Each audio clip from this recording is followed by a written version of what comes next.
Willkommen, bienvenue, and welcome back to Blast Off with Light. We're here down in my mana farm, and well, we've got quite a bit.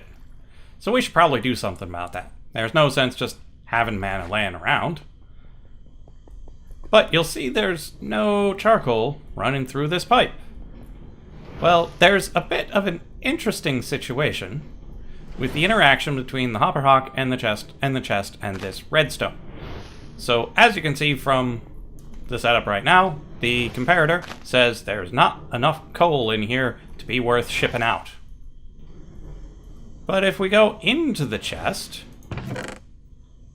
if you look, the torch is now out. That means there is enough coal to ship out. Somehow, the hopperhawk is sneaking the charcoal into the chest in a way that makes the comparator not update. So I actually have to come in here and open the chest for it to notice that it should be sending charcoal. Granted, it doesn't really need to be sending charcoal at the moment because it's full. But we'll do something about that. So over here we got the various things that we're gonna be needing.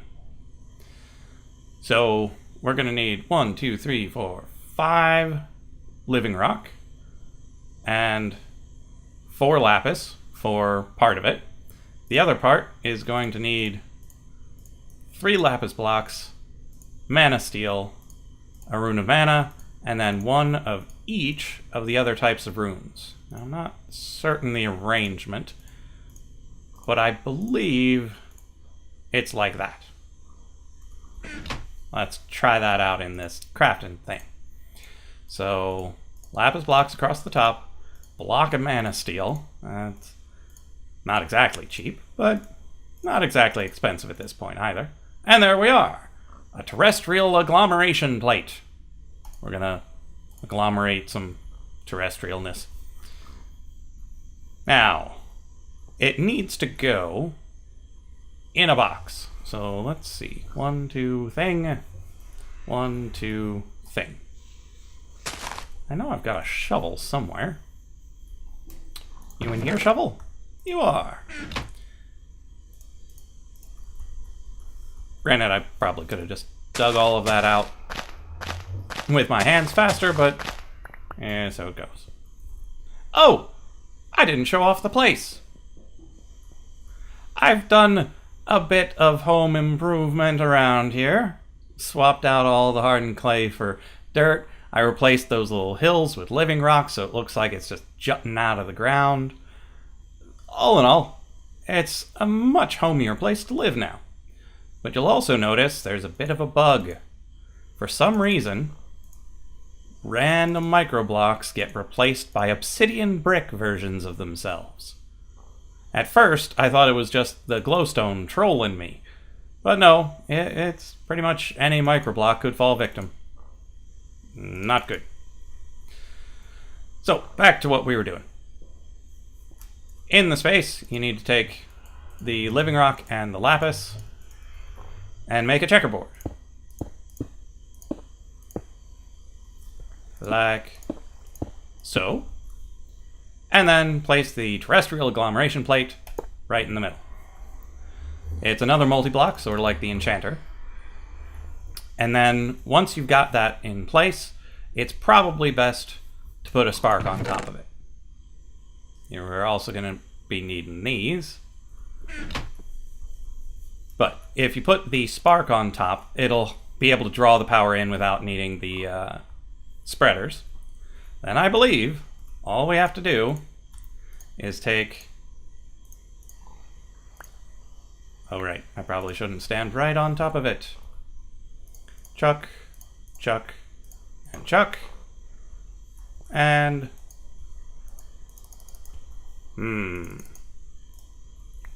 maybe not everything was on it properly.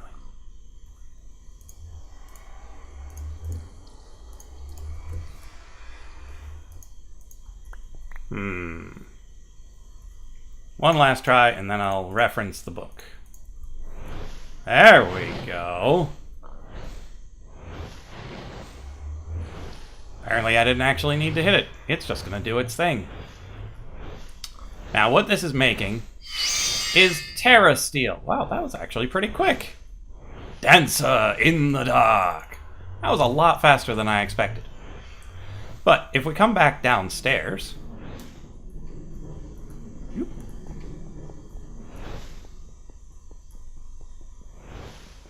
This is the most likely place that it drew mana from, and it took a quarter of a pool. Really? I thought this was a half a pool item. Maybe it pulled from the other pool too. Ah, yes. It pulled from this pool as well.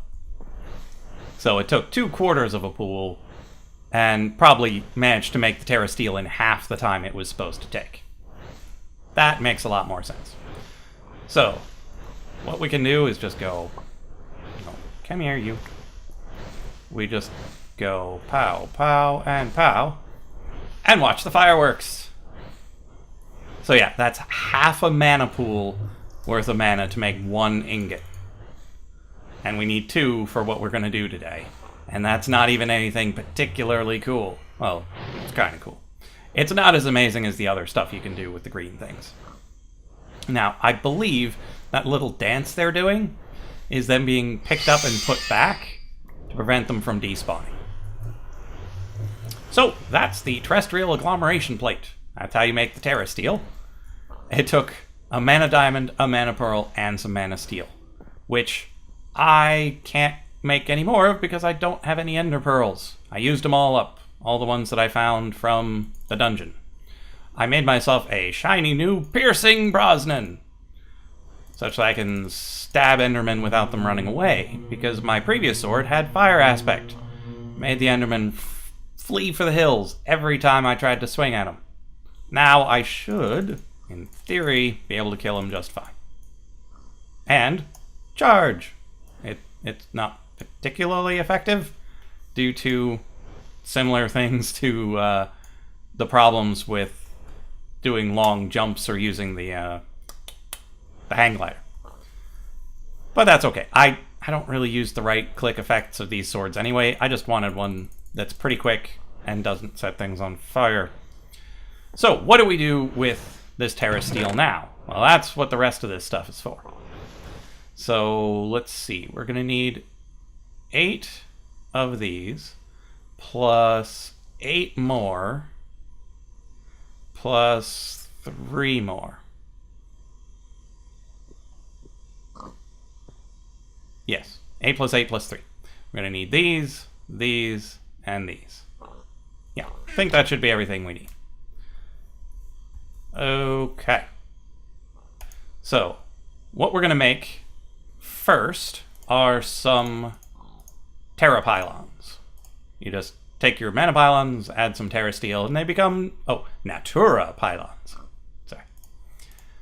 These are particularly for dispensing mana in a particular way. Then, we're going to take 8 of these and a Terra Steel to make an Elven Gateway Core. And then we should be able to take 3 of those and 3 of these to make some Glimmering Living Wood. There we are. Now, we're going to build a gateway to another dimension. Okay. I like having things lined up, so we're going to line it up with this. So we're going to have this be where our pylons go. So we go forward 1, 2, and place the thing here. So that's where we're going to place the gateway core. Book. Then we place living wood, like so. We need a temporary block. I'm thinking dirt, because it's easy to remove. We'll replace it with something pretty later. And we put living wood on top of that. Then we put the glimmering living wood on that. It lights things up and looks all pretty. Now we put these here. More dirt, living wood, glimmering, and living wood.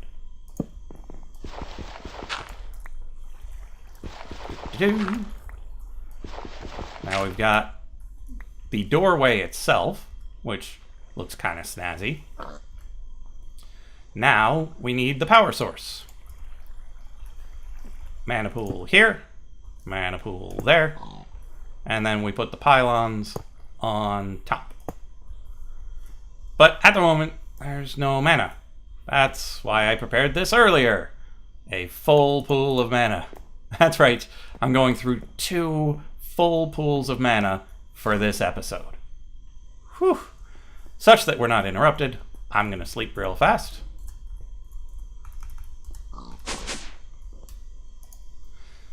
For some reason, I feel like I'm moving faster than usual.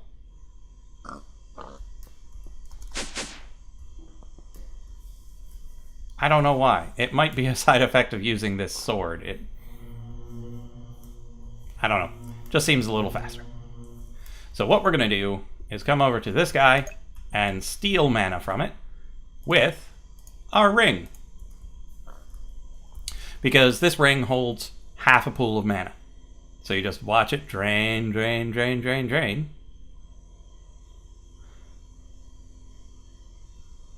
Now, while that's doing that, I'm going to go grab a bit of iron.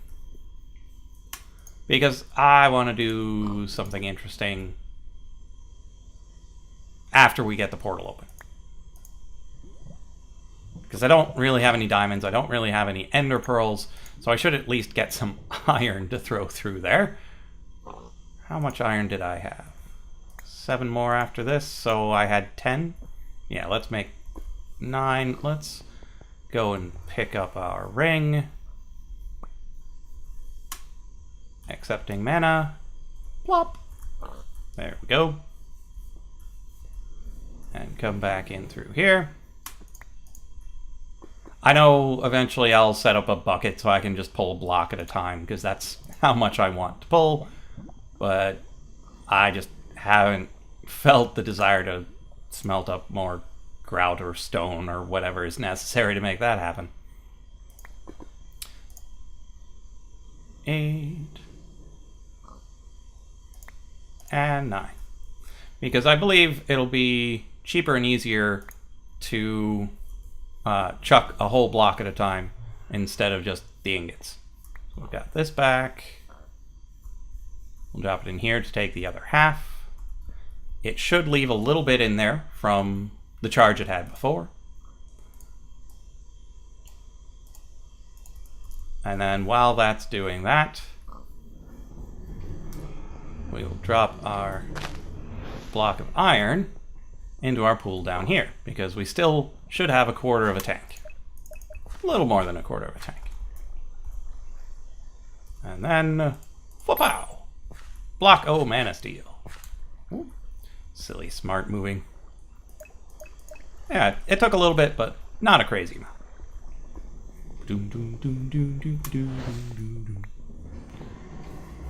Okay, what was I doing? Okay, yes, the ring is charging.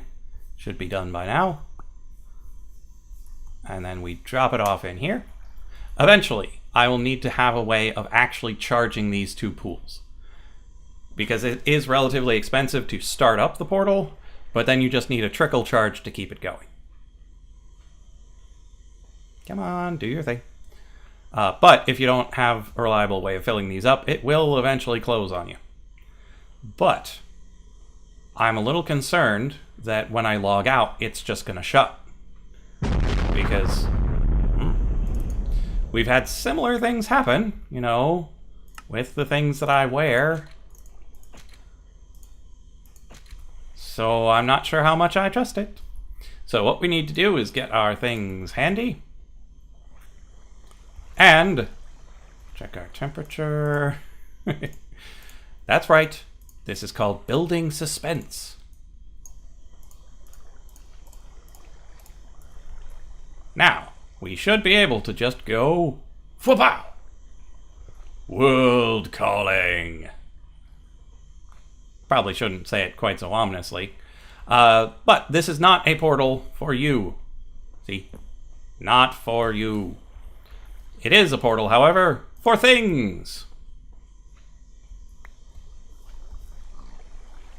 So if we open up our book now, We lag all... Elvengard! A message from the Elvengard. Greetings. We noticed that our portal was opened via link from another world. It's rather shocking news indeed. We thank you very much for providing us with a repository of the knowledge from your world, as to keep us up to date with what happened since we left it. It's been a while since then. It's good to see it's doing well. After some discussion with the High Council of Elvengard, we have decided to cooperate with you. You see, reading through your Lexica Botania has shown us a good amount of resources from your world that we would be extremely keen to get our hands on, as these are non-existent in our lands. The link you have managed to establish is rather weak. No living beings will be able to go through, as you already know. However, there is a positive side to this. The link strikes the fabric of time of both our worlds in a way where it doesn't keep them in sync. That's the reason why you received your book back so quickly. When it comes to mana and other magical energies, we are plenty stocked on them, so worry not about the portal closing on our end. Let's put this in prospect. In order for the advance of both our civilizations, we vow to accept a given set of resources from your world we lack in ours in exchange for resources you lack in yours. We have taken the liberty of assigning our best scribes to put together a great set of knowledge from our world we're willing to share. You can find it in your lexicon just as you'd find knowledge from yours. We hope you find it enlightening and that it encourages you to invest in our materials. Last but not least, do keep in mind that if you decide to send something we have not vouched to trade for, we will assume it is a gift and keep it for ourselves, just as a forewarning. We look forward to exchanging resources with you. Best regards, the High Council of Elvengard. That's awfully nice of them. So we've got the message, the resources, the Shattering, Ritual of Gaia, and Ritual of Gaia 2. So from here, we can get Dreamwood, Elementium, Pixie Dust, or Dragonstone. So Living Wood becomes Dreamwood. Can make Dreamwood Twigs. 2 blocks of Mana Steel. Forgot about the conversion rate. Pixie Dust for Mana Pearls. Diamonds into the Dragonstone. And Quartz into Elven Quartz. Elf Glass from Mana Glass. So, what we need to do is break this up and only send 8 through. But first, let's check on our levels. That wasn't as taxing as I would have expected. So we take 8, we chuck 8, and we get 4 pink steel back. Nice. Let's grab a bunch of living wood, because we can get tons of that. Chuck that through. Let's grab... Do we have anything else that we can throw? I don't think we do. Because we don't have any more diamonds, we don't have any more ender pearls. I suppose we could make some more mana steel to make more elementium, but I don't have any huge plans for elementium at the moment, because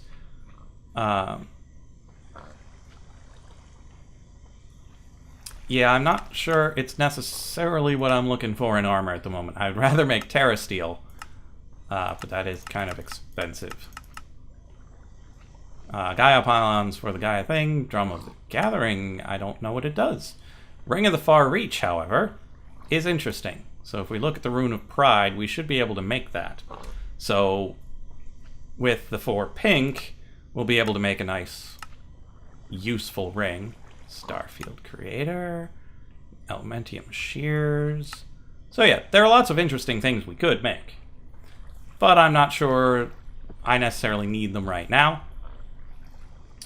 But I just wanted to get that open because the Pixie Dust will be very useful in the future. Yeah, it's really just a trickle charge that it's using. We got a tiny bit over here. So all in all, this has been a successful episode. We made some Terra Steel, used it to make a portal. Eventually we'll make way more Terra Steel, but we need a reliable source of Enderman first. And I have a feeling that the dungeon will be that source. If it's not, we'll have to make a vinculotus and a farm, and, well, I don't really look forward to doing that. So here's hoping the dungeon supplies us with a good spawner. If not, I'm sure we'll figure something out, because we need ender pearls for this, we need ender pearls for ender IO, we need ender pearls for Galgadorian stuff, so we need all sorts of ender stuff. We'll see if we can get that next time in Blast Off with Light.